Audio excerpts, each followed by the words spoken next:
São Luís do Maranhão, de há poucos dias, de suas numerosas igrejas, a ordem sossegada parecia espraiar-se para toda São Luís. O povo, sempre bem com Deus, mantinha-se melhor com os homens, acrescentando páginas claras na história tricentenária da cidade ainda hoje colonial no aspecto. Entretanto, São Luís do Maranhão parece que cansou de viver em paz. O Brasil estava vindo de uma fase ditatorial, né? Nós estávamos começando a praticar novamente a democracia, né? O país estava se reconstitucionalizando e a grande novidade nessa fase nova que o Brasil estava vivendo, sobretudo no Maranhão, era a presença de uma figura que passou algum tempo nessa fase ditatorial aqui no Maranhão, na época do interventor Martins de Almeida, que foi um camarada chamado Vitorino de Brito Freire, né, que veio para cá, para São Luís, nos anos 30, 1932, 33, para ser o secretário-geral da interventoria. Mas o Vitorino, né, quando o Paulo Ramos foi nomeado interventor, uma das exigências do Paulo Ramos, para o Getúlio, dele aceitar, era do Vitorino não ficar aqui. Mas quando veio a redemocratização, o Vitorino volta. E volta forte, porque o candidato a presidente da República, em 45, 46, foi uma pessoa que era amicíssima dele, que ele vivia exatamente na cozinha e na copa desse general, que era o general Eurico Dutra, né? E é esse cidadão que vai ser o candidato do PSD, partido do qual o Vitorino fazia parte, e se elege então presidente da República, e o Vitorino volta com toda a força, com todo o esplendor, na plenitude do seu prestígio no Palácio do Catete. E vem para o Maranhão, né, e se associa inicialmente, tenta fazer uma composição com duas figuras emblemáticas da política do Maranhão, que era o Genésio Rego e Clodomir Cardoso. Se compõe, porque ele não tinha partido, o PSD, que era o partido do governo, estava na mão do Genésio e do Clodomir. Eles se compõem, mas logo depois rompem, e o Vitorino, né, fica sem partido. Mas o Vitorino era tão sagaz e tinha tanta força que ele consegue, à última hora, uma legenda de aluguel, que era o Partido Proletário do Brasil. Você imagina, o Vitorino como a legenda do Partido Proletário do Brasil, que era uma legenda de esquerda, né? Então ele traz essa legenda para cá, né? Faz do Sebastião Acho da Silva o candidato, né, do que ele queria, e elege o Acho da Silva. Na sucessão do Sebastião Acho da Silva, o Vitorino, que já estava muito mais forte ainda, ele vai buscar de novo no interior do estado um homem para suceder o Acho da Silva. Quem é esse homem? Eugênio Barros, que tinha praticamente o mesmo perfil do Acho. E àquela altura dos acontecimentos, ele já tinha reconquistado o PSD, né, que ele tinha perdido, né, ficou com o Genésio e com o Clodomir, mas ele reconquista o PSD, mas depois ele larga o PSD, ele não quer. Ele funda um partido para ele, PST, Partido Social Trabalhista. É por esse partido que o Eugênio se candidata a governador, com o Renato Acha, filho do Sebastião Acha, do ex-governador, como vice. Vitorino, digamos assim, é um caso clássico desse tipo, porque a ascensão dele como chefe oligárquico no Maranhão foi relacionada a essa relação pessoal, né, com o presidente Eurico Gaspar Dutra, a presença dele, né, junto, né, à liderança nacional do principal partido da época, que era o PSD, e por conta desse conjunto de relações, ele vai ser sempre visto, né, no Maranhão como uma espécie de invasor. Um aventureiro que veio de Pernambuco para tomar conta do Maranhão, ou, mais precisamente, um cara que foi mandado pelo poder central localizado lá no Rio de Janeiro. Tanto que o apelido de Vitorino era, e ele próprio gostava de ressaltar isso, é que ele era um homem da copa e cozinha do Palácio do Catete, ou seja, ele era de dentro do Palácio do Governo. O senhor César Abud, que durante algum tempo respondeu pela chefia do Executivo maranhense, e o general Edgardino Pinta, comandante da 10ª Região Militar, analisam os últimos acontecimentos. E o problema todo foi que durante a eleição, o candidato das oposições era um comerciante também, que era sócio de uma firma, Francisco Aguiar, o senhor Saturnino Belo, chamado de Sato Belo. E durante essa eleição, a apuração das eleições, Sato Belo morre. Com a morte de Sato Belo, todo mundo esperava que tivesse uma nova eleição. Todo mundo está desambientado com a regra da democracia, como ia ser ou não. Mas, para palavras políticas, tinha que ter nova eleição. Mas não foi essa decisão do TRE do Maranhão, Tribunal de Justiça, que na época comandava isso aí. A decisão foi que o sobrevivente, no caso o senhor Gélio Barros, seria diplomado governador do estado, né? Aí veio um movimento que já estava agitado, que a campanha foi dura, com um combate, né, de oposição contra o governo, né? Extrapolou, ele dizia que ele não fica, nós não aceitamos, ele não entra no palácio, né? E o governador eleito surpreendeu todo mundo, porque não esperou em Caxias ter decisão para ele vir.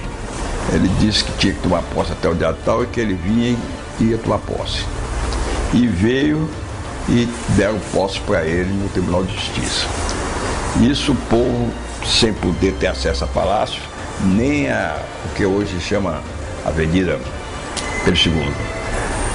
Tinham colocado um bloqueio de tropa na altura da Igreja da Sé, e que a cidade para lá, se dizia na época, o governo não passa. E daqui até o palácio, o povo não entra.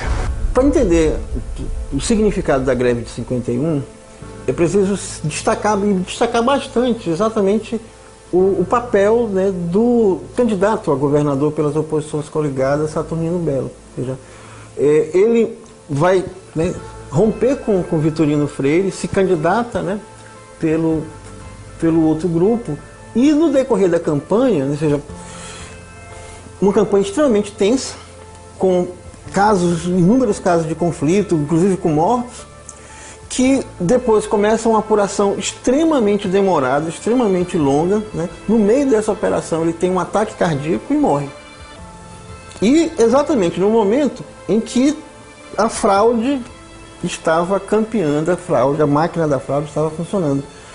Essa situação da morte de Saturnino Belo gera uma comoção popular extraordinária.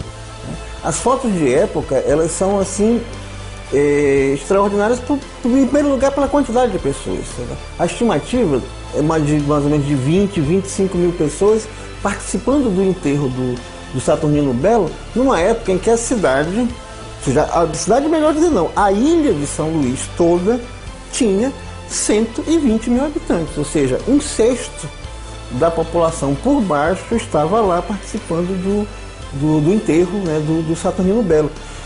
Essa comoção popular se prolonga depois, né, ao longo da greve, né? Ou seja, a greve é marcada exatamente pela grande mobilização, ou seja, com mobilizações cotidianas de 5, 10, 15 mil pessoas, né, participando das atividades, participando dos comícios durante, né, os mais de 18 dias de greve. O presidente do Tribunal Regional Eleitoral, ao transitar pelas ruas, faz-se acompanhar de 2 soldados.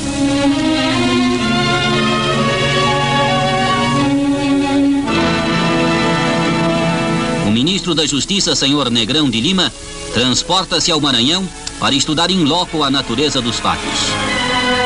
No 24º BC, inicia-se a primeira conferência, fim da qual o ministro e o general Edgardino concedem uma entrevista coletiva à imprensa relatando as conclusões iniciais. Há tanto repórter que se formou um comitê de imprensa, o que traduz a gravidade da situação.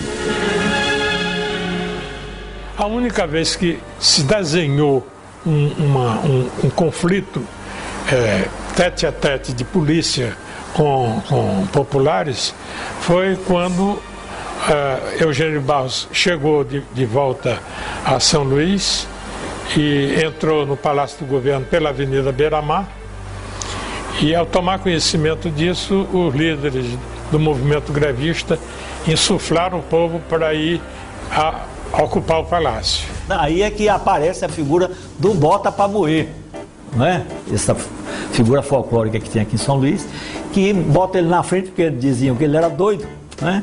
E dão uma bandeira do Maranhão para ele ir bem na frente comandando, né? De certa maneira a oposição também quis utilizá-lo. E uma vez ele foi encarregado de chegar, havia um local que se chamava a divisão, tinha um nomezinho da guerra que tinha havido, e então teve um trechinho que uma vez botaram o Manoel para ele entrar, ele disse, não, daqui não passa. Aí ele pega essa bandeira e vai, né? Quando ele chega ali no Hotel Central, né? Ali tem um chamado Paralelo 38, dali ninguém passava mais. Ali havia um cordão de isolamento, ficava da praça do Hotel Central à Igreja da Sé. Todo mundo entrincheirado de balas, os soldados da Polícia Militar. E lá no palácio eles foram recebidos com uma linha de 3 ou 4 metralhadores, uns fuzis lá, e foram contidos ali na esquina da Igreja da Sé. Além de Bota pra Moer, outro personagem curioso, né, da greve de 51 é o famoso General Bastinhos, né, e que também exemplifica esse radicalismo verbal, né, que fez parte da greve, que tinha, digamos, uma ideia geral. Qual era? Dizer que o Maranhão estava à beira de uma guerra civil e dessa maneira provocar o governo federal, no caso o recém-empossado presidente Vargas, a decretar a intervenção federal no estado. Ou seja, foi a forma que eles consideraram para derrotar, eliminar Eugênio Barros e Vitorino, ou seja, via intervenção federal.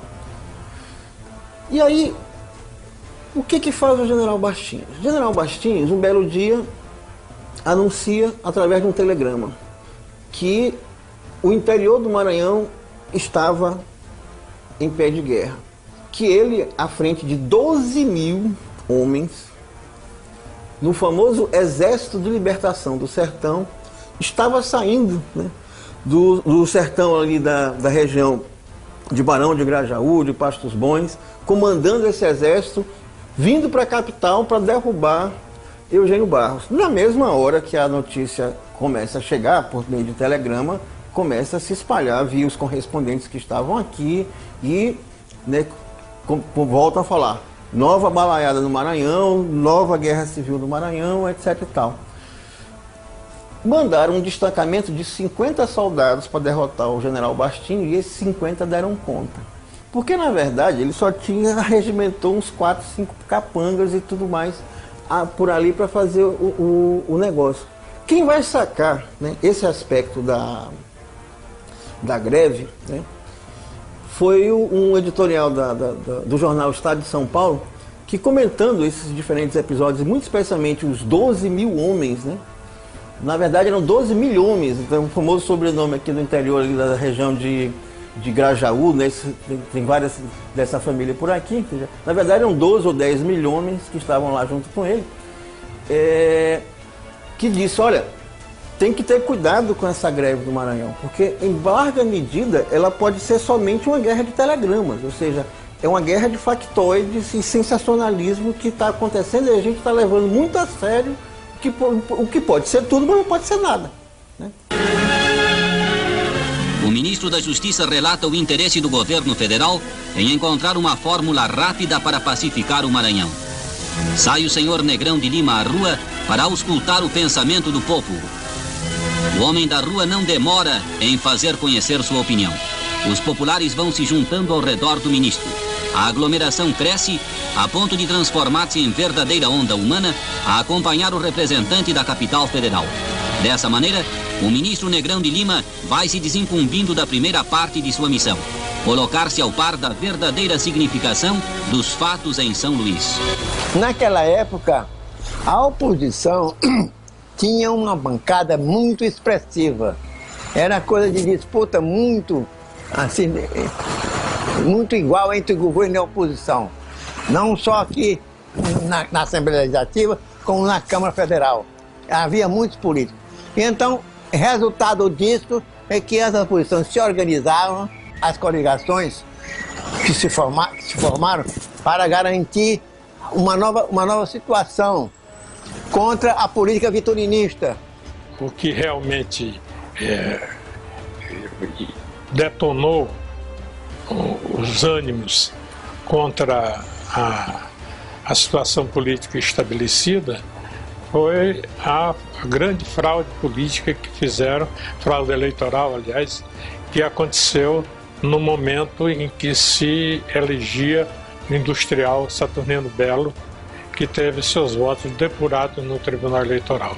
Isso causou uma revolta muito grande, porque ele era muito benquisto e o povo via que era através dele que conseguiria mudar o sistema político no Maranhão. Bastou ao ministro percorrer alguns quilômetros para inteirar-se de modo suficiente com relação às pretensões populares. Depois de sentir o Maranhão das ruas, era necessário examinar os problemas locais pelo prisma do governador e das oposições coligadas.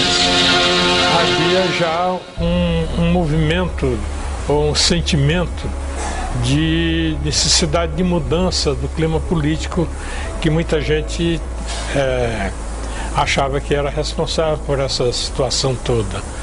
Na verdade, em termos políticos, havia a predominância de um partido só, o Partido Social Democrático, que era capitaneado aqui pelo senador Vitorino Freire, e que era a maior força política que tinha no Maranhão. E concentrava todo o poder político em suas mãos, de forma que isso também criava um clima de insatisfação na época anterior, já bem anterior, até prestes a eclodir o movimento grevista no Maranhão. Mas então, qual é o sentimento de mudança, né, que se tem com a greve de 51? Né? Ora, se o Vitorino era a ocupação, né, se tratava da libertação do Maranhão. Né? E a greve criou uma das imagens mais importantes e mais significativas e que tem efeitos e funciona até hoje, que é exatamente a imagem de São Luís como ilha rebelde. Né? A defesa do Maranhão, a libertação do Maranhão, era a defesa da ilha, das tradições da ilha rebelde, que era também o quê? Atenas brasileira. Então a ilha era rebelde, culta, né? Vamos chamar também de Esparta, exatamente por conta, né, dessa rebelião, de forma que o movimento era um movimento de defesa dessa tradição, dessa história do Maranhão, né? E que deixa, nesse sentido, um dos legados mais importantes da própria greve, né? Nesse processo, por exemplo, quando numa primeira etapa eles conseguiram um afastamento temporário do Eugênio Barros, houve todo um movimento dos grevistas para começar a remodelar o próprio espaço urbano, começando a falar o quê? Começando a falar da João Lisboa, não mais, né, com esse nome, mas sim como Praça da Liberdade.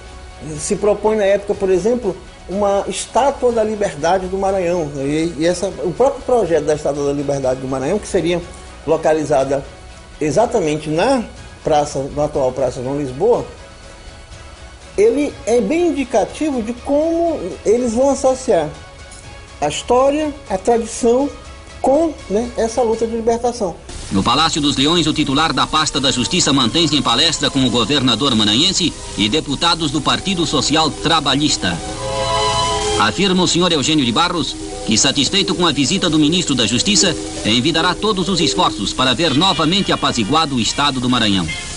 Enquanto se procedia a esta conferência, os populares aguardavam impacientes. Não havia nesse movimento, ao que me parece, nada ligado à ideologia, ninguém tinha ideologia de nada.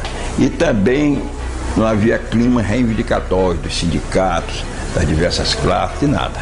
É puramente político, um movimento puramente político e que também não ultrapassava o limite de São Luís.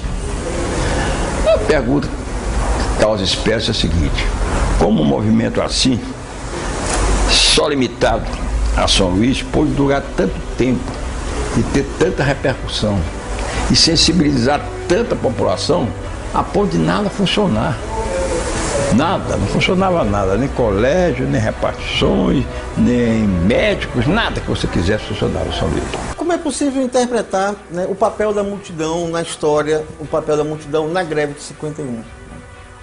Há uma série de leituras e visões conservadoras que tentam, digamos, menosprezar, né, a forma de participação da multidão como eminentemente retrógrada. Mas quando a gente percebe, né, o porquê houve a mobilização e tudo mais, a gente vai perceber, vai, digamos assim, tentar apontar alguns aspectos. Em primeiro lugar, que essa mobilização ela tem um sentido quase que religioso, né? Porque da morte do Saturnino Belo, né, passando por vários outros, né, episódios da greve, a greve é profundamente marcada pelo conflito e pela morte. O primeiro grande herói, antes inclusive da greve, é um trabalhador, né, chamado João Evangelista, morador do que hoje é a região da Vala da Macaúba, que, né, foi morto num episódio de um comício, né, de Ademar de Barros aqui em São Luís, em que, em pleno comício, apagam a luz da cidade. Imagina uma cidade que está tendo um comício, o adversário manda apagar a luz e com a cidade às escuras a polícia ataca a multidão baixando o cacete. No meio dessa porradaria morre o João Evangelista. Então, o João Evangelista já vai ser tratado, né, como o primeiro grande, né, mártir das oposições coligadas. As oposições coligadas reúnem-se no Hotel Central.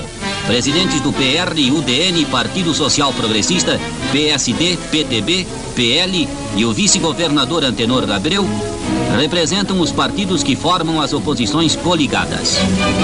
Bom, Lino Machado foi constituinte, né, em 46 e depois foi deputado federal, né? Clodomir Cardoso foi senador, primeiro senador do Maranhão depois da redemocratização também, né? E Genésio Rego, deputado federal. Milé, deputado federal, né? Deputado federal. Neiva começou como deputado estadual, foi o primeiro deputado estadual, depois foi ele era muito acusado e ele era o grande líder popular desse movimento grevista, era ele. E o governo resolveu, inclusive, até atribuir a ele, né, tentando estigmatizá-lo, tentando incriminá-lo, dizer que ele é quem mandava fazer esses incêndios. Daí botaram até o apelido dele nessa época de Caramuru, né? Ele pegou um apelido nessa época de Caramuru porque dizia que ele incendiava a cidade, né? Como o pessoal dizia que do outro lado quem fazia isso era Mário Flecha. Incendiada São Luís. No bairro de Caratatina, o fogo começou na residência de Arthur Urso. Casas de pau a pique cobertas de palha, ressequidas e ligadas umas às outras, constituem material de fácil combustão. O fogo irrompia sempre entre 12 e 15 horas, quando o calor do sol era mais forte, fazendo supor a alguns que se deflagrasse de bombas especiais, colocadas anteriormente e acesas automaticamente pelo aquecimento solar. Essa história dos incêndios é uma história meio escabrosa, porque a versão que corre, que é a mais crível, é a mais aceita, é de que os próprios líderes da oposição iam no subúrbio e jogavam umas bombas incendiárias com composto químico que com o calor do sol eles incandesciam e tocavam fogo naqueles casebres de palha ali, Goiabal, Lira, Belira, por ali, era só casebre de palha. Então eles usavam isso como forma de estimular o ódio. Diziam que era o governo que fazia aquilo contra o povo. Eu não posso dizer quem foi que incendiou. Eu sei que nós não fizemos, eu nunca participei disso. E nem o Neiva, não me lembro. Na verdade, havia acusações mútuas, porque acusavam o Neiva de incendiário. Mas, na verdade, ele não era incendiário. Apareceu, depois que descobriu, que havia uns incêndios também no Piauí, que eram feitos, a gente jogava nas casas de palha, a um grupo interessado em queimar as casas de palha. As casas de palha que havia nos bairros. E essas casas que foram incendiadas. Essa situação vai ficar marcada na memória popular, né, inclusive, né, na poesia. Eu encontrei, por exemplo, no livro nas memórias do Luiz de França, né, poeta, compositor, estivador, né, da região do Portinho, e um dos fundadores da Turma do Quinto, a citação de uma poesia, um sambinha, na verdade, que ele compôs na época, chamado Barracão Queimado. Né? Eu não lembro, né, de todo o coisa, mas o refrão dizia mais ou menos assim: ai, ai, ai, que dor, meu barraco foi queimado, não aparece quem queimou. Né? Ai, ai, ai, que dor, meu barraco foi queimado, não aparece quem queimou. Que horror, né? De forma que esse é um elemento fundamental, porque ali a greve muda de sinal, né? Porque as pessoas já não saem para a rua para as mobilizações. As pessoas ficam, quem tem ido no barracão para se precaver, não vem mais para João Lisboa. Fica no bairro cuidando que sua casa não seja mais queimada. Né? Porque fica aquela situação de pânico se espalhando na cidade. De outro lado, né, a situação de auxílio mútuo, ajuda para quem teve, né, quem perdeu tudo, etc e tal, mas quem ainda tem não vai sair de casa. Né? Então eles formam uma série de comitês de vigilantes. Tem alguns episódios que chegam a pegar a gente e começar a linchar e bater, né, além, por exemplo, da prisão dos comunistas. De forma que acaba sendo, digamos, um momento de virada nesse sentido da mobilização. Ou seja, o começo dos incêndios é quando a mobilização começa a decair. E aí, né, vai ter um papel importante no final da greve. De pequeno alcance se torna a ação dos bombeiros diante das condições do incêndio, onde tudo é propício à transmissão do fogo, inclusive o vento.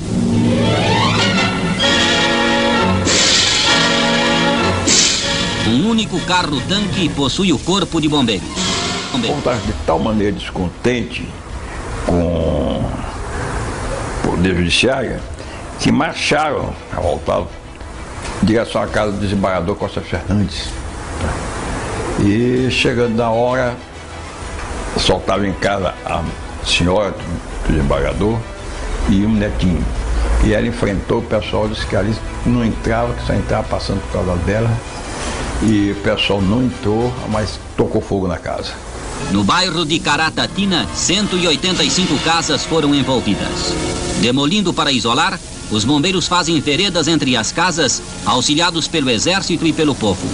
Naquela ocasião, quando a greve geral foi decretada e aceita pelos comerciantes, e que fecharam as casas de comércio, os cinemas, tudo fechado, fazer o quê?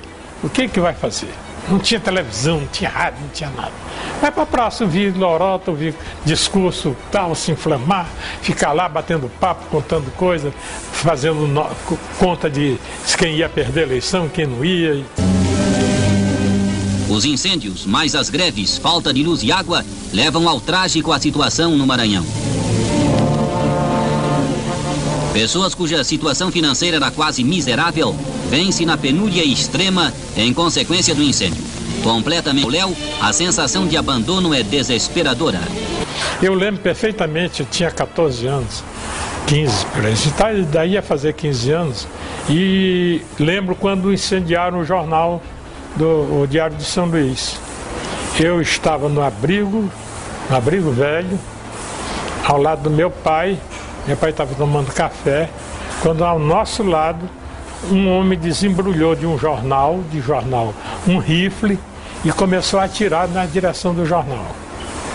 E a partir daí o povo correu para lá, e ele saiu correndo também, este homem, na direção do jornal. Daí a pouco eu vi, saiu o pessoal do jornal correndo lá de dentro, e foi quando alguém chegou e jogou gasolina lá e tocou fogo no jornal.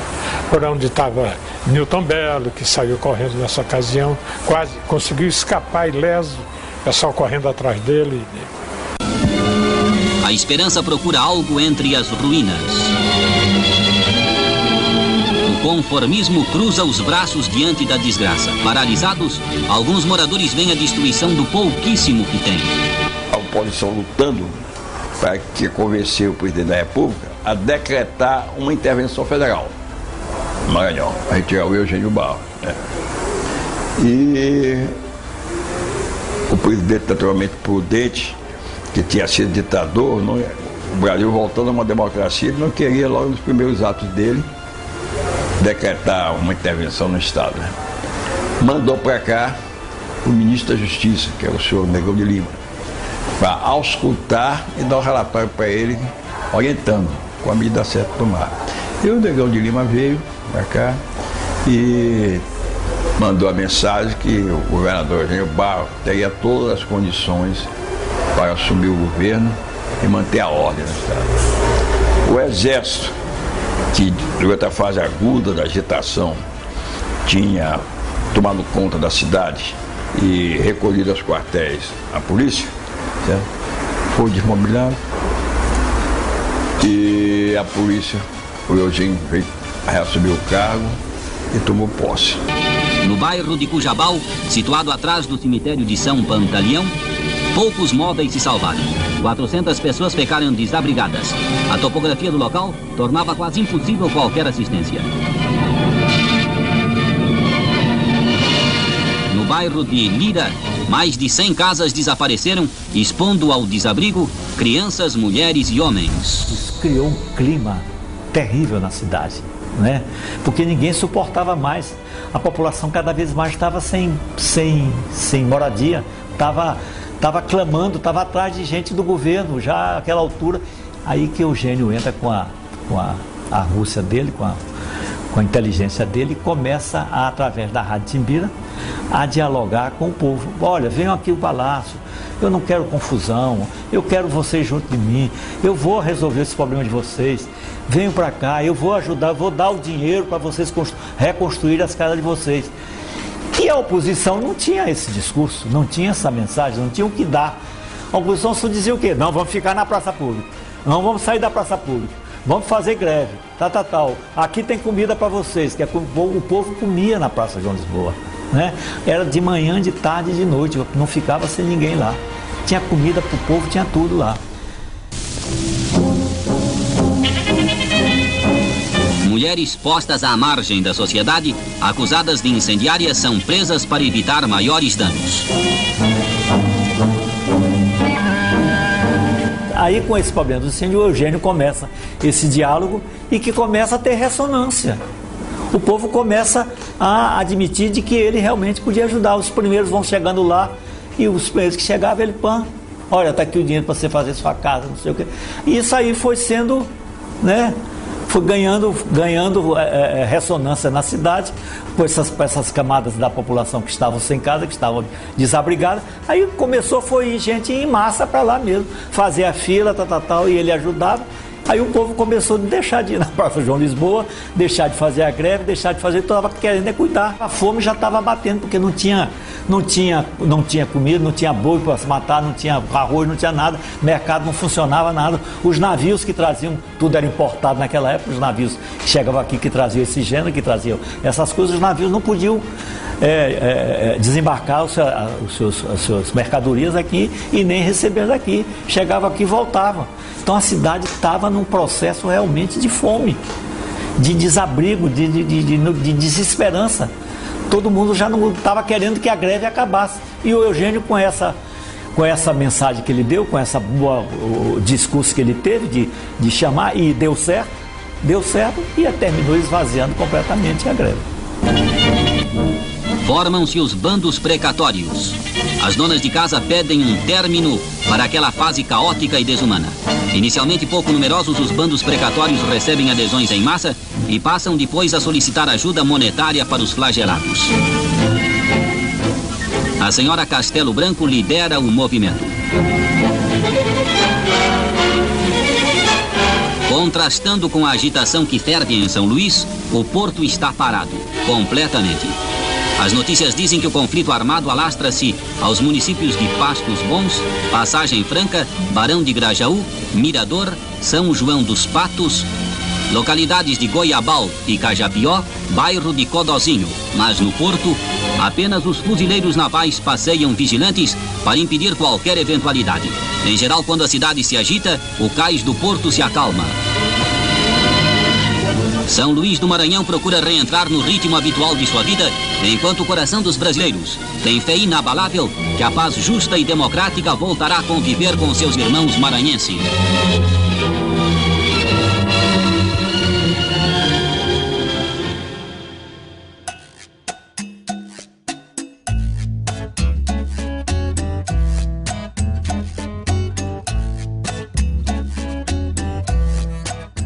os oposicionistas fazendo discurso, fazendo a proclamação ao povo.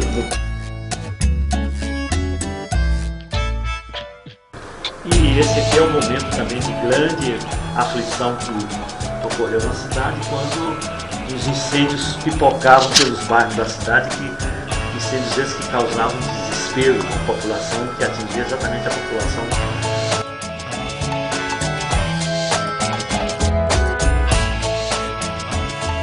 Luzmão Castelo Branco, ela era uma mulher também corajosa, se vê ela aqui armada, mas depois ela própria ainda aderiu ao governador Eugênio Barros. O evento conseguiu passá-lo por lado dele, né? Ela